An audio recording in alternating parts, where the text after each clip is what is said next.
E hoje eu trouxe uma proposta um pouquinho diferente, 28, aula 28. E aí a gente estava pensando o que a gente ia fazer essa semana e eu trouxe uma proposta um pouquinho diferente para a gente conversar sobre patrimônio, sobre cultura, e para dar também uma fugida de ficar só falando sobre redação e como é a estrutura da redação e coisa que a gente já vem falando desde o início do semestre. Então a gente pensou em trazer um tema que poderia cair ou misturado com alguma outra coisa, né? Principalmente porque a gente vai falar de cultura, e cultura é um dos grandes eixos, né, que a gente tem dentro dos temas de redação. Ele pode vir de várias formas. Aqui eu vou falar um pouquinho sobre patrimônio cultural e como que se estrutura a questão do o que é patrimônio e o que não vai ser patrimônio, tá bem? Eu pensei essa aula para a gente falar também um pouquinho sobre relações de poder, para a gente ver que essas questões de relação de poder, elas estão em tudo na nossa vida, e o patrimônio não é diferente. Para quem não sabe, eu acho que eu nunca falei toda a minha formação, eu sou formada, minha primeira graduação foi em conservação e restauração, aqui pela UFPEL, e eu também sou mestre em memória e patrimônio, então é por isso que eu resolvi trazer essa temática, né, já está um pouquinho na veia, por isso que eu resolvi trazer para a gente discutir um pouquinho. Atualmente eu também estou no mestrado, mas estou no doutorado, mas aí já é na letras, já tem mais a ver com a questão que a gente vem discutindo. Mas hoje nós vamos falar sobre patrimônio. E mandem perguntas, mandem dúvidas, estou aqui para tornar a vida de vocês mais fácil, para a gente se esclarecer, para a gente conversar. Não me deixem falando sozinha. O silêncio virtual é matador. A gente vai começar a pensar, então, larguei aqui, vamos falar sobre patrimônio cultural. E vamos pensar, então, como que surgiu essa história de patrimônio, patrimônio cultural, da onde isso se originou, né? A gente sabe que a palavra patrimônio, ela vem de pátria, o poder, que é o poder do pai. Ou seja, essa palavra, ela se origina naquele momento em que grandes terras, grandes propriedades eram passadas de pai para filho. Daí que vem a palavra patrimônio. Também a gente tem ainda, né? Qual é o valor do teu patrimônio, né? Essas pessoas ricas, o que tu tem de patrimônio? Eu não tenho nada de patrimônio, né? Mas as pessoas costumam ter algum patrimônio na vida. E o patrimônio, ele se origina disso, né? E é só no século XX, bem no início do século XX, que a gente começa a pensar em um patrimônio que não é esse patrimônio familiar, esse patrimônio de pai mesmo, né? A gente começa a pensar, a partir do século XX, na questão do patrimônio cultural. O que é esse patrimônio cultural? O patrimônio cultural, ele é aquele que... Tem uma criança gritando, não sei se vocês estão escutando. Vamos fazer o quê? Coisas do home office, né? Seguindo. O patrimônio cultural, ele é que é voltado à atividade. Ele é público, né? Na grande maioria das vezes, um patrimônio cultural, ele é público, e quando ele não é público, ele se tornará público. Porque um patrimônio cultural, ele nunca vai ser privado, tá? Começa por aí. Aqui na cidade de Pelotas, por exemplo, nós temos alguns patrimônios que são tombados, alguns prédios tombados, e são públicos. Aqueles que são considerados patrimônio, mas que não são tombados, então eles não são patrimônio cultural ainda, eles são apenas inventariados, que são algumas casas que a gente encontra no centro, principalmente, alguma coisa na Coab Fragata ali, não, na Coab Fragata não, na Coab Pel, e também no Fragata tem alguma coisa de inventariada, tá? Mas o que a gente está falando aqui é de patrimônio cultural, que é aquilo que é tombado e que tem que ser preservado para sempre. Então, isso geralmente vai ser público, porque quem tem que cuidar do patrimônio cultural, em via de regra, é o Estado. E isso acontece em todo mundo, todo lugar do mundo tem patrimônio, né? Nem sempre ele é preservado, e talvez algo que a gente considera que deve ser preservado não será porque não foi considerado importante por alguém que deveria considerar, porque o patrimônio ele também está ligado a alguma coisa de econômico. Então, quando a gente pensa em patrimônio, a gente tem que saber do que a gente está falando. E aqui a gente está falando de patrimônio público, e é isso, patrimônio cultural é público, tá? E ele sempre vai representar uma memória coletiva de determinada comunidade. Aqui em Pelotas, né, a gente pode pensar, eu sei que tem gente que não é de Pelotas, então eu vou trazer um exemplo aqui no Brasil, por exemplo. né? Uma coisa que é um patrimônio cultural é o Cristo Redentor. Acho que o Cristo Redentor é uma coisa que todo mundo conhece.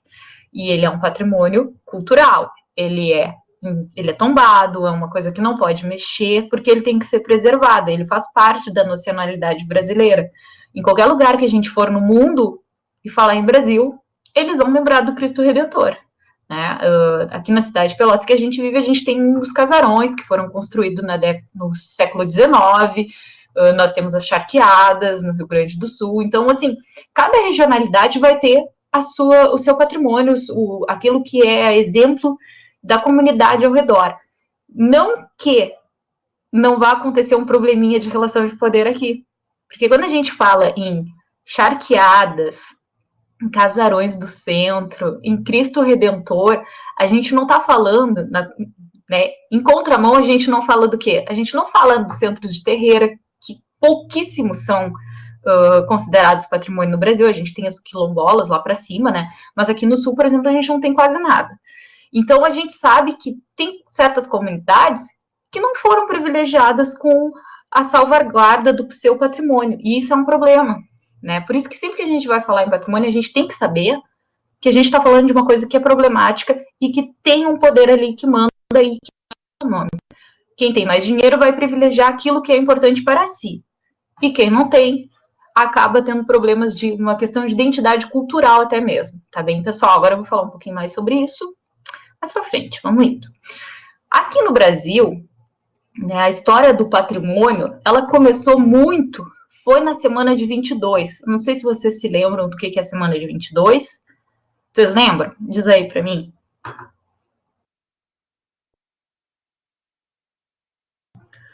A Vitória. Ai, graças a Deus a Vitória vai falar comigo. Vamos lá, falem comigo. A semana de 22 é importante que vocês lembrem, pelo menos, que aconteceu essa semana. Alguma coisa aconteceu em 22, né? 1922, então tem a semana de 22. E nessa semana, é uma semana dos modernistas, né? Eles eram praticamente elite brasileira, que estudaram fora, Europa, que tiveram grandes referências artísticas. Nisso aí a gente tem a Tarsila do Amaral, a gente tem Mário de Andrade, a gente tem uma série de artistas brasileiros, e eles eram meio que estavam ditando o que era a arte aqui no Brasil, tá? E o patrimônio, ele surge, isso, Semana de Arte Moderna, ele surge dentro dessas discussões na semana de 22, porque o que os modernistas eles queriam, né, nessa semana? Eles queriam encontrar uma arte que fosse genuinamente brasileira. Eles queriam encontrar uma arte que representasse o povo brasileiro, que não fosse uma coisa importada, sabe, cheia de referências do exterior, porque a gente é colônia, né? O Brasil foi colônia de Portugal por muitos anos, e a nossa arte, a nossa cultura vem muito de Portugal, vem muito da Europa. Até então, não se falava em nada que fosse brasileiro, né? Uma arte criada no Brasil, ela era vista como uma arte de segunda mão. Aquilo que era legal, que era, é massa, vinha da Europa. As grandes construções do Brasil na época, que eram consideradas, assim, de grande valor e prestígio, elas traziam materiais inteiros da Europa, traziam o teto, às vezes chegava a vir inteiro, né, que é os estuques, estátuas, tudo vinha da Europa, né, vinha de navio, ficava 3 meses viajando, mas chegava aqui, e aquilo é que era considerado legal e bacana. Então, eles não tinham aquela coisa de pensar o que é do Brasil, né? E a semana de 22 ela veio para isso. Isso acontece na arte artística mesmo, né? Na arte da pintura, como é que fala de prédio, na arquitetura e também na literatura. Na literatura a gente vai ter também um grande movimento que aconteceu nessa semana de 22. E, né, lá nessa semana de 22 eles decidiram que o que era realmente brasileiro era o barroco e também a arte moderna, que é o que eles estavam trazendo naquele momento. E quando a gente fala em barroco, a gente também está falando em arquitetura barroca, né? E aqui no Brasil a gente teve grandes manifestações artísticas nesses períodos que foram consideradas aquilo que era genuinamente brasileiro, que não era importado, que não tinha uma referência europeia, digamos assim, né? Nem dos Estados Unidos ainda não tinha uma grande influência naquela época, embora já fosse uma grande potência, a gente ainda era muito centrado para a coisa da Europa, né? Nesse período. Agora, se fosse, por exemplo, agora nos anos já de 2020, a nossa cultura é muito mais baseada nos Estados Unidos do que na Europa. Né, eu acho que vocês devem concordar comigo nisso. E aí, nesse período, né, passou a semana de 22 e aquelas ideias continuaram circulando, o que é Brasil, o que é ser brasileiro, começa a Era Vargas. E o que o Vargas queria? Ele queria criar uma identidade nacional. Então, aquilo que os modernistas estavam pensando em 22 foi totalmente acolhido pelo Vargas. Né, e ele usou como agente de coerção a arte e a cultura, para criar uma nacionalidade brasileira. A gente sempre tem que ter cuidado com essas coisas que falam em uma nacionalidade genuinamente de algum lugar, né, verdadeiramente brasileiro, porque a gente sabe que tudo é miscigenado hoje em dia. Seria impossível a gente falar uma coisa que seja genuinamente brasileiro. O que é ser genuinamente brasileiro, né? Vai dar uma hidratadinha aqui.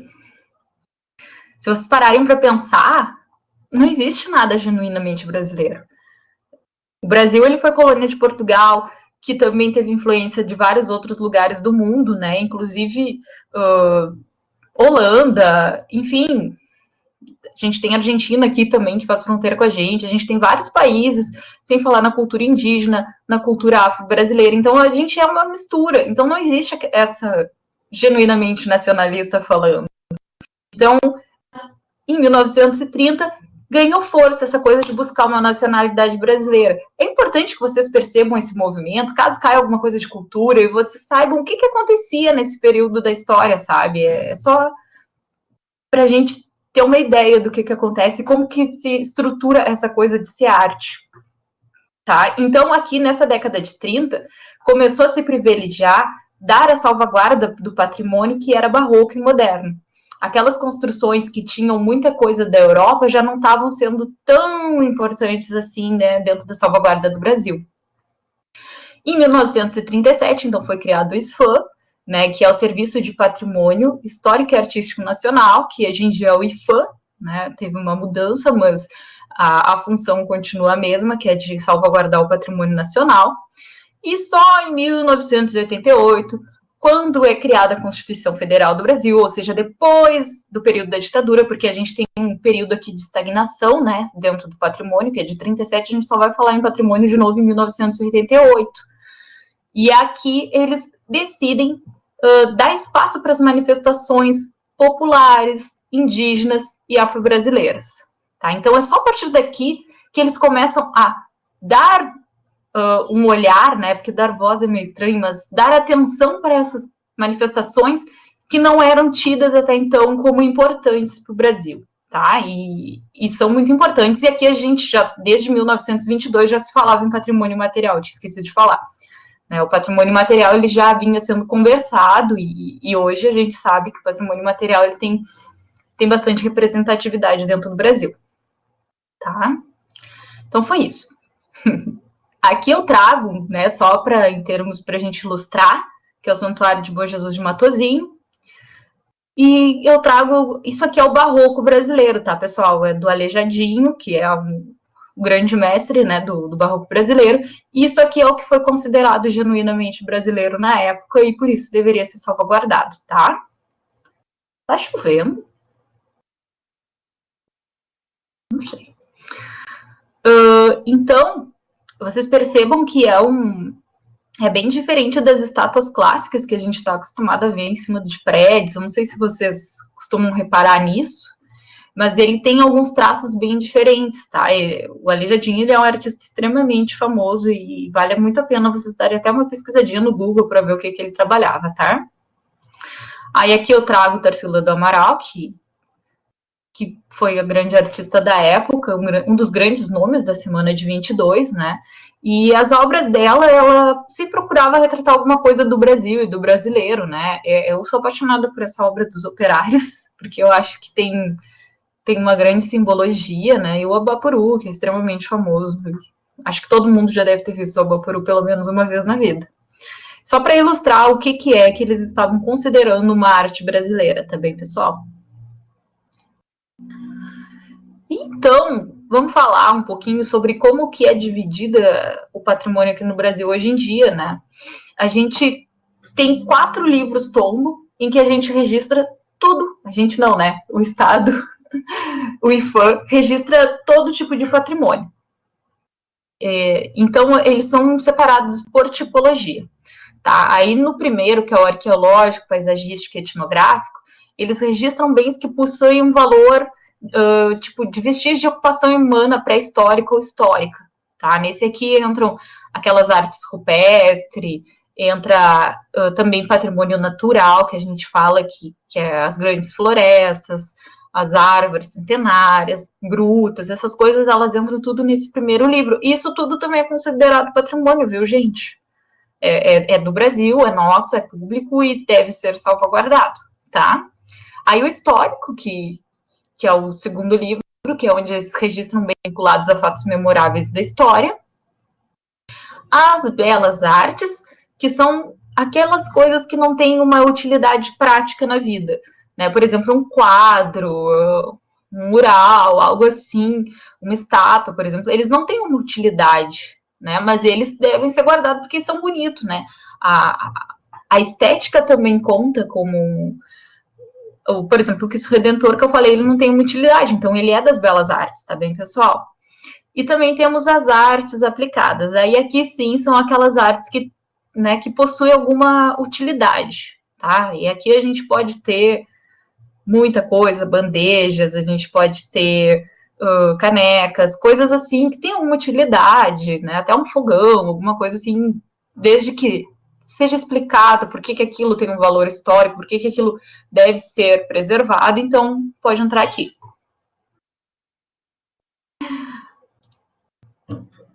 E aí a gente então vai começar a perguntar patrimônio para quem, né? Quem que decide o que é patrimônio? Estão patrimonializando algo para quem? Né? Porque quando a gente patrimonializa alguma coisa, a gente tem a intenção de fomentar o desenvolvimento por meio da valorização daquele bem cultural, né? O desenvolvimento ele é muito associado aqui à questão econômica. Só um pouquinho. Tamilo.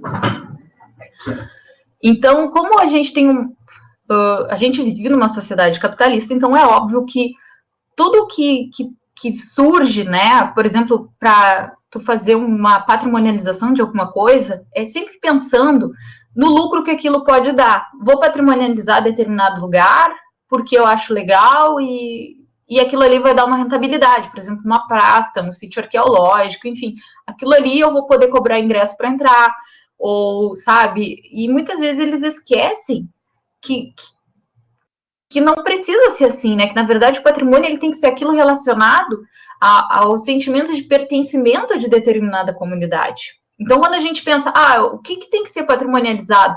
Pô, tem uma casa lá, né, que eu conheço, que eu passo desde que eu sou criança, eu vejo aquela casa, eu acho aquela casa bonita, aquela casa marcou a minha infância, marcou a infância da minha família, dos meus avós, de toda a comunidade em torno, aquela casa, sabe, ela tem um valor para aquela comunidade. Não estou falando do indivíduo, né? Pode ter um valor para mim e não ter para outra pessoa. Mas quando tem valor para uma comunidade, por exemplo, para uma cidade inteira, aquilo tem que ser preservado, independente se aquilo vai dar um lucro ou não. Né? Porque existe uma questão de identidade, de identificação com aquelas coisas que estão ao nosso redor. Né? E nem sempre isso acontece. Porque, por exemplo, quando a gente bota uma casa histórica abaixo para construir um shopping no lugar, a gente não está dando privilégio algum para o patrimônio. A gente está pensando somente no econômico e a gente está esquecendo das questões de identidade que nos cercam, né, e que fazem parte da nossa vida. Então, né, como que a gente vai decidir o que tem que ser patrimônio e o que não tem que ser? Porque também não dá para ser tudo patrimônio. Tem coisas que não dá para ser, né, porque não tem como tu salvaguardar e tu preservar tudo que a gente vê, por mais importante que seja. Então, algumas coisas vão ser privilegiadas e outras não. E, geralmente, o que fica, né, daquilo que é realmente preservado são aquelas grandes casas de pessoas e de famílias ricas que têm dinheiro para seguir mantendo aquilo, enquanto que aquilo que é da comunidade mais periférica, mais pobre, é deixado de lado, daqui a pouco é derrubado, enfim. Ninguém sabe que fim levou. Um dia tu passa, tem uma casa ali, no outro dia não tem mais. Né? É muito comum em que a gente não saiba por que essas coisas acontecem. Acontece realmente por um motivo econômico, tá? Bem pessoal. E então a gente sempre tem que ver a questão dos grupos sociais que são responsáveis pela patrimonialização de determinado bem cultural.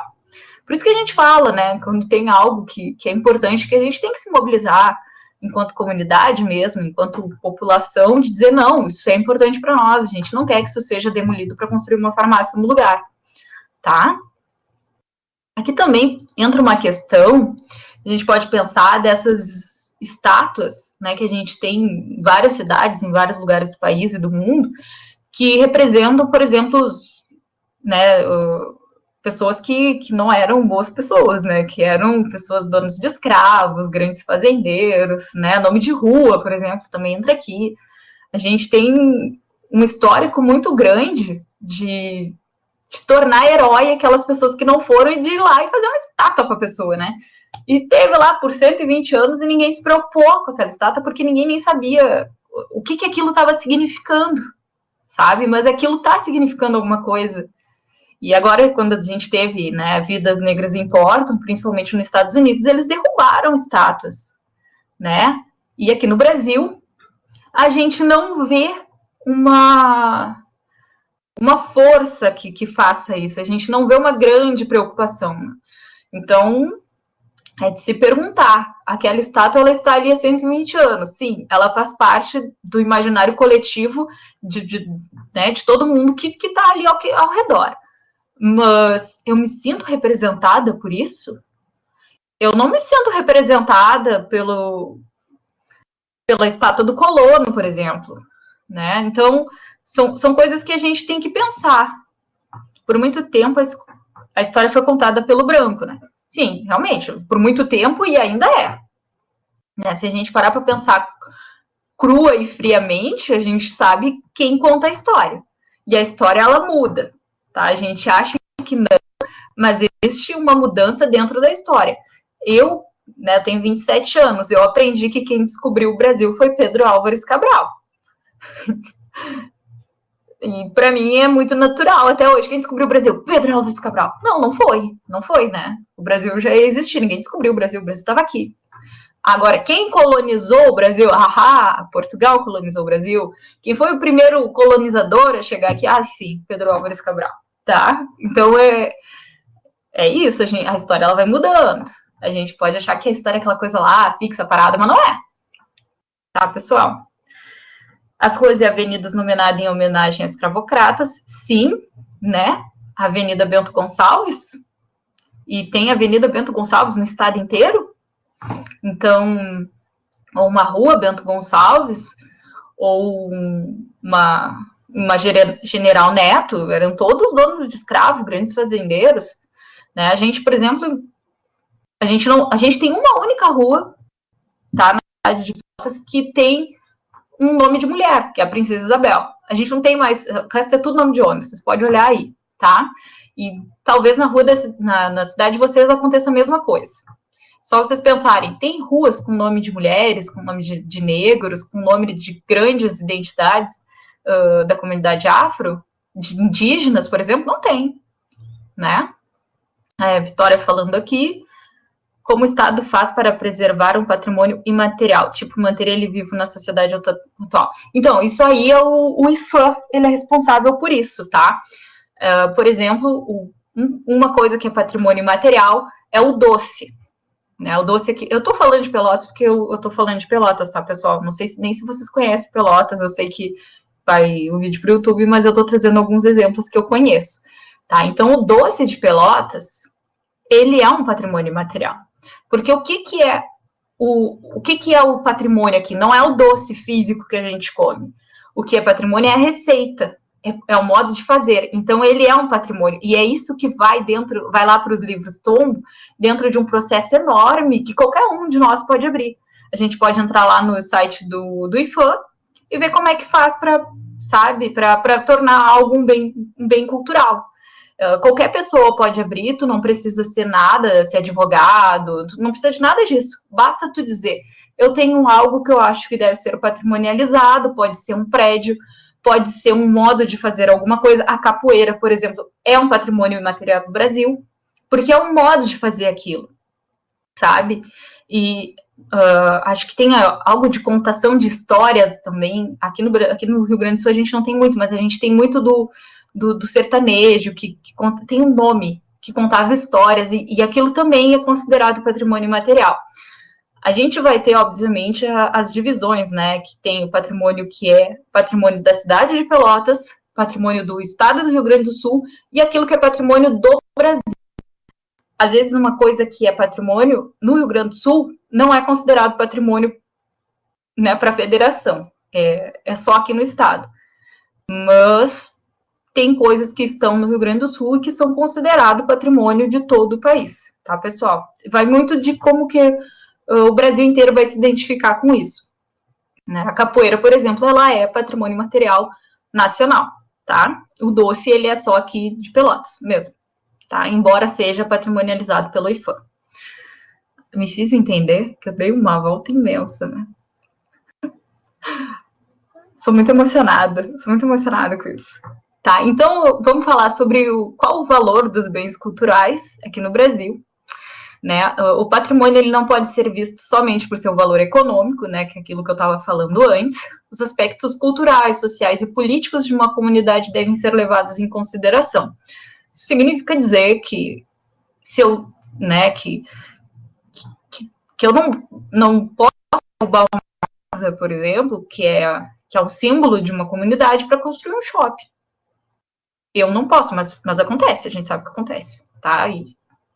E acontece porque o que manda é sempre o dinheiro, tá? E isso é muito comum. O pessoal que é agente do patrimônio fica louco e não tem o que fazer, sabe? O patrimônio é isso.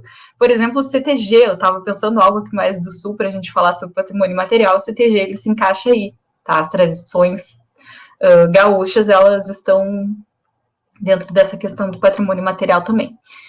Então, quando a gente pensa que patrimônio, ele também tem uma função educativa, né?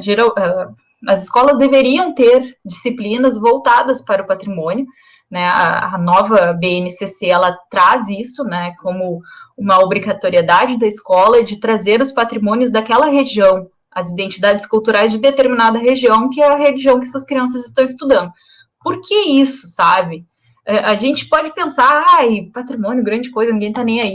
Isso, as pessoas estão morrendo de fome, a gente está com o coronavírus aí, o que eu vou querer saber de patrimônio, sabe? Mas tem muita importância, pessoal, porque ele faz parte daquilo que molda a nossa identidade cultural. Ele faz parte do nosso modo de agir, de falar e de lembrar. A gente é quem a gente é porque a gente está inserido nessa comunidade que respeita tal e tal os dogmas, porque foi moldado assim há 100 anos atrás, né? Por mais que a gente se rebele, tente, não quero ser assim, sempre tem algo que fica. E a gente tem que ter esses símbolos para lembrar o que eram, o que é isso. A gente tem que ter essa questão de pertencimento, sabe? De algum lugar, de alguma coisa, que nos faça dizer, não, eu sou daquela cidade lá que tem aquilo, que massa, né? Pô, legal, sabe? Então, é essa a pegada do patrimônio. E por isso que a gente tem que trazer isso também para uma questão da educação na escola. Isso tem que ser debatido na escola. Quem de vocês debateu patrimônio na escola, debateu cultura? O que é a cultura do Rio Grande do Sul? O que é a cultura do Nordeste, por exemplo, que é tão distante de nós?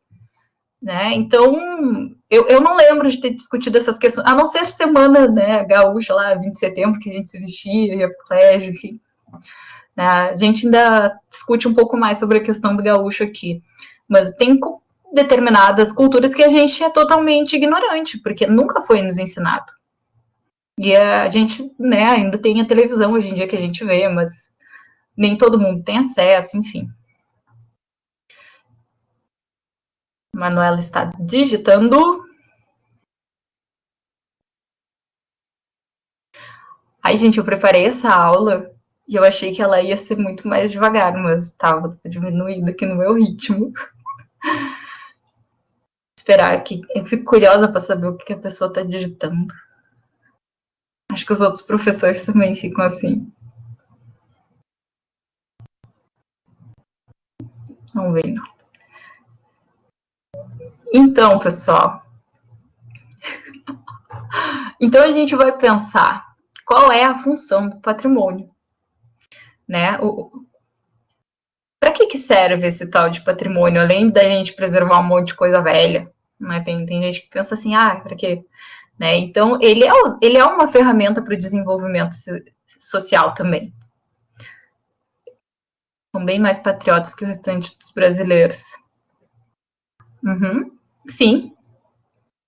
Tem uma questão do gaúcho ter uma identificação muito grande com o estado, né, em que a gente vive, e isso se deve muito a todo o histórico, né? A gente teve a Guerra dos Farrapos, que forjou essa identidade brasileira, e aí, brasileira não, né? Gaúcha.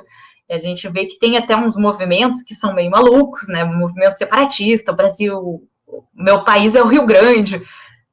Peraí, né? Vamos calmar. A gente tem um sentimento de pertencimento com esse estado, embora às vezes não queira ter, mas eu sei cantar o hino, porque eu acho que todo mundo aqui que é do Rio Grande do Sul aprendeu a cantar o hino no colégio, né? O pessoal de São Paulo, por exemplo, ria, né? Você sabe cantar o hino. Sim, a gente sabe que a gente aprendeu no colégio, né? E a gente tem muito disso, de achar que a nossa cultura é melhor que a dos outros, e que, enfim, isso é muito daqui, muito nosso, muito próprio, né? Não acho que seja uma coisa que a gente tem que perpetuar, tá? Conhecer o que a gente é, conhecer de onde a gente vem, acho legal, acho importante. Mas aquela coisa de achar que o gaúcho é melhor, que a nossa cultura é melhor, porque a gente não é. O funk não se originou daqui, por exemplo, que o funk não é uma cultura considerada legal por muitas pessoas, então a gente tem que pensar, por que o funk não seria uma coisa legal? É uma coisa aqui do Brasil, é uma manifestação artística do nosso país, só tem aqui, sabe? E eu acho que a gente deve valorizar. Eu não gosto, beleza, ninguém é obrigado a gostar, mas a gente tem que reconhecer que aquilo é uma manifestação artística autêntica do nosso país, sabe? E isso é importante, que a gente tenha as coisas que são do nosso país, que são próprias nossas, que a gente não tem que importar tudo de fora. Aí eu volto com aquela história lá da semana de 22, né? É nosso, mas sim, tem suas influências de outros países, né? Então eu também não vou entrar nessa coisa nacionalista de novo. Mas é importante que a gente saiba o que é nosso e saiba valorizar isso. Justamente porque a questão do patrimônio é dele ser usado como uma ferramenta de desenvolvimento social. A gente vai ver que os países que têm mais patrimônio reconhecido, que têm aqueles grandes cidades turísticas, por exemplo, França, Itália, quem nunca quis ir na Torre Eiffel? Quem nunca quis tirar uma foto na Torre de Pisa? Sabe? Pisa, Mirella. Quem nunca quis tirar uma foto da Torre de Pisa, sabe? Quem nunca quis ir para foto naquela avenida maravilhosa lá? Então, são lugares que a gente sabe que são extremamente turísticos, e por isso, porque tem um desenvolvimento social muito grande ali, porque está muito associado à questão de tu patrimonializar e do turismo vir com isso. As pessoas querem ver o que é daquele lugar. Tanto que o Rio de Janeiro, ele é um dos lugares mais procurados do Brasil, né, em termos turísticos, porque existe um grande desenvolvimento social ali em torno daquele patrimônio que tem ali, sabe, pessoal? E eu acho que falta muito disso aqui para nós, aqui no nosso estado, tá? Então, né, a cultura, ela serve para dar uma maior visibilidade também a grupos sociais mais excluídos, que é o que fez a questão da capoeira, né, ser trazida para a gente como um bem cultural brasileiro, né? A gente também tem uma questão de candomblés, daqueles lugares lá que são quilombolas, que são patrimonializados também. Então, é uma questão de dar visibilidade para esses grupos que foram excluídos da sociedade por muitos anos, mas que agora eles têm um lugar, sabe? Eles têm um lugar para chamar a gente para ver. Vem ver como é que é a nossa cultura. Vem ver como que viviam nossos antepassados. Não precisa ir para a Europa para ver como viviam os nossos, né, que também pode ser nossos antepassados, mas como que viviam os europeus antigamente. A gente pode saber como vivem os brasileiros também. E isso é muito interessante. Então, a cultura, ela serve como uma mola propulsora para a comunidade local. Tome conta da sua identidade. Ai, que linda essa frase de efeito. Não façam isso na redação de vocês. Então, né, eu já estou finalizando a aula aqui, para falar a verdade. Esse é o meu último slide. Então, vamos se preparando aí, Júlia e Bernardo. A ação de patrimonializar determinado bem tem o objetivo de inserir a comunidade local no caminho do desenvolvimento social e econômico. Patrimonializou, fez um marketing legal, vai vir gente visitar. E, ao mesmo tempo, tu tá fazendo com que a comunidade se sinta pertencida àquele lugar, sabe? E aí, tu tá agregando também o que é valor econômico, valor simbólico a um determinado bem. Até as pessoas que, de repente, não se importavam com aquilo, vão se importar, porque o valor econômico, ele é gritante, né? Isso aqui traz renda para a cidade, isso aqui precisa ser preservado, por exemplo, sabe? A gente sabe que isso existe muito. Então, é isso que eu tinha para falar sobre o patrimônio. Eu não montei um esquema de proposta de redação bonitinha, mas eu acho que vocês entenderam que a redação dessa semana é sobre patrimônio cultural e cultura. Vocês podem trabalhar com a questão de cultura e poder, quem manda no patrimônio. Vocês podem trabalhar também com uma questão de trazer algum bem, né, que seja algum problema de disputa. Podem falar das questões das estátuas, nomes de ruas. Eu estou deixando bem livre para vocês, mas escrevam algo sobre patrimônio e cultura, tá, pessoal? A Júlia e o B podem entrar.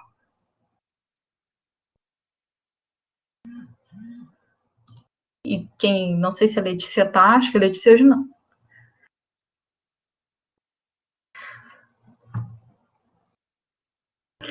Ai, calor tá hoje.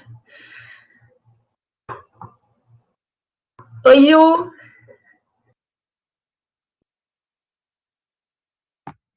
Tá, agora sim. Oi.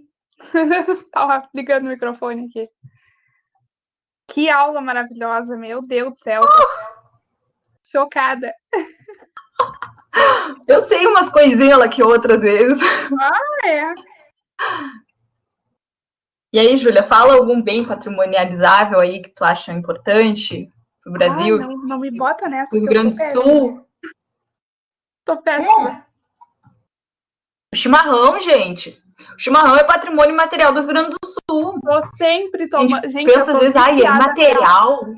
É imaterial, mas ele é material, sim, ele é material porque tu não pode patrimonializar uma cuia de chimarrão. O churrasco, claro. Né? O churrasco eu não sei se ele é inventariado formalmente. A chula é. A chula é formalmente inventariada, o chimarrão e o doce eu tenho certeza. O churrasco eu não tenho certeza, eu acho que o churrasco não é. Mas é aquilo que eu falei, qualquer um de nós pode olhar um prédio, alguma coisa, e fazer um processo e dizer, eu quero que isso seja inventariado. Se vai ser ou não, é outra questão, tá? Porque a gente pode abrir o inventário, pode pedir, e pode ser que seja negado. E o Shark, será que é? Ou posso eu acho que é. Eu acho o Shark. Teria que ver. Tem uma lista, né? Tem as listas do patrimônio, mas eu não lembro do Shark. Eu sei que as charqueadas são, né? Que interessante isso. Muito legal. Nunca tinha parado, assim, para pensar muito sobre, sabe? Foi uma aula muito boa. Aprendi muito. Se caiu alguma coisa, lembrem-se da prof. Mirella falando para vocês sobre a coisa da relação de poder que eu acho que é importante. Consegui entrar agora. Oi, B. Oi, prof. Bernardo. Eu inventei de mexer na minha câmera, não consegui entrar mais. Mas estamos aqui. Aula maravilhosa, Mirella. Realmente, uma verdadeira aula que tu deste aqui. Uma aula sobre patrimônio para nós. Ai, obrigada.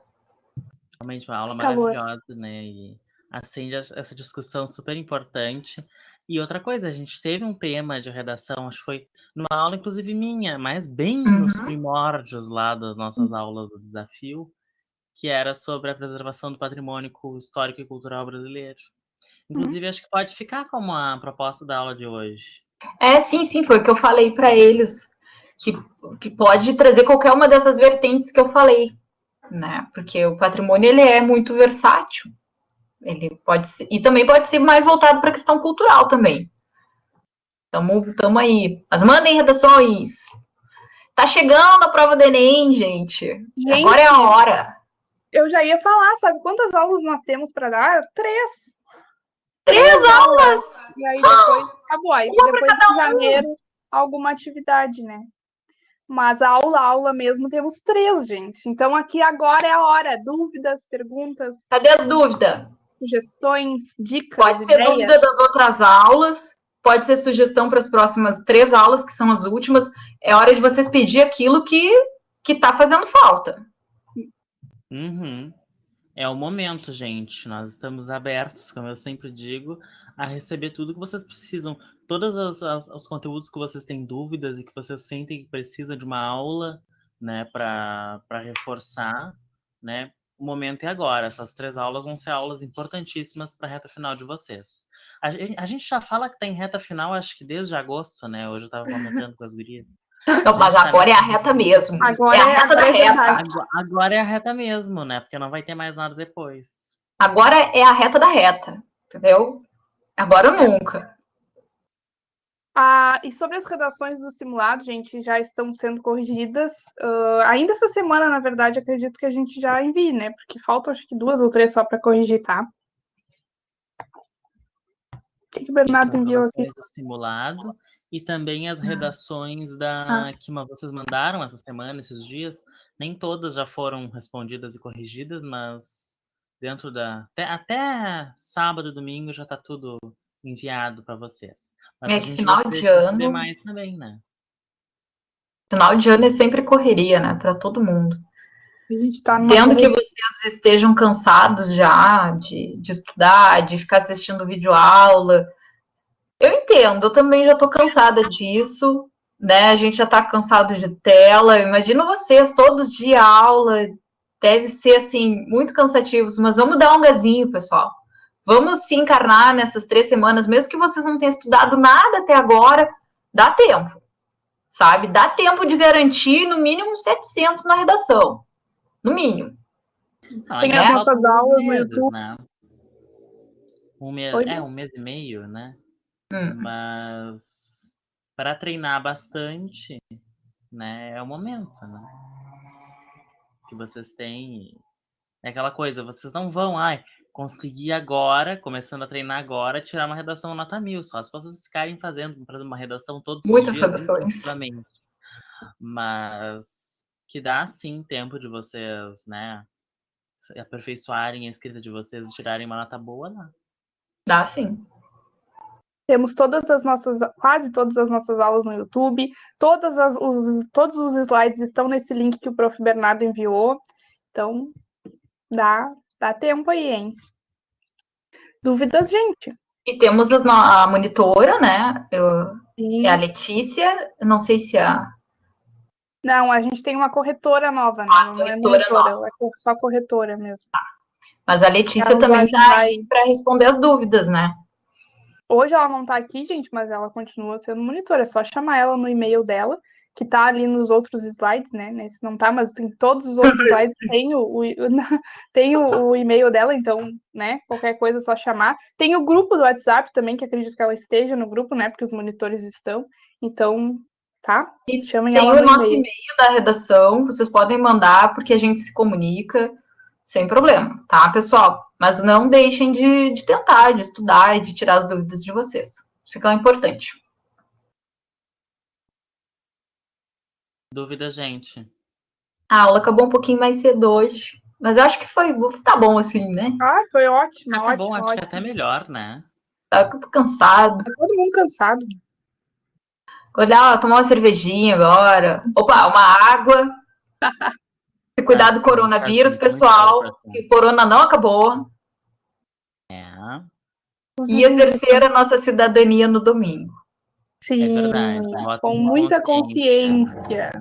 Vamos exercer a cidadania. Respeitando o isolamento, tá, gente? Sim. Né, usem máscara, álcool gel, não evitem os horários quentes, que os colégios estejam cheios, né? Verdade. Então tá, pessoal. Tem dúvidas? Se não temos mais dúvidas, né? A gente tem quase 15 minutos ainda para tirar dúvidas de vocês, né? Estamos abertos. Senão a gente pode encerrar por aqui. Acho que é isso, então. É isso, então. Então tá, gente. Uma boa noite. Até semana que vem. Aulinha comigo. Tá bom? Podem mandar sugestões e dúvidas no e-mail, tá? Sim. Só para reforçar. Sugestões para a próxima aula. Para as próximas aulas que vão ser dedicadas justamente para aquilo que mais vocês estão sentindo necessidade de revisar, tá?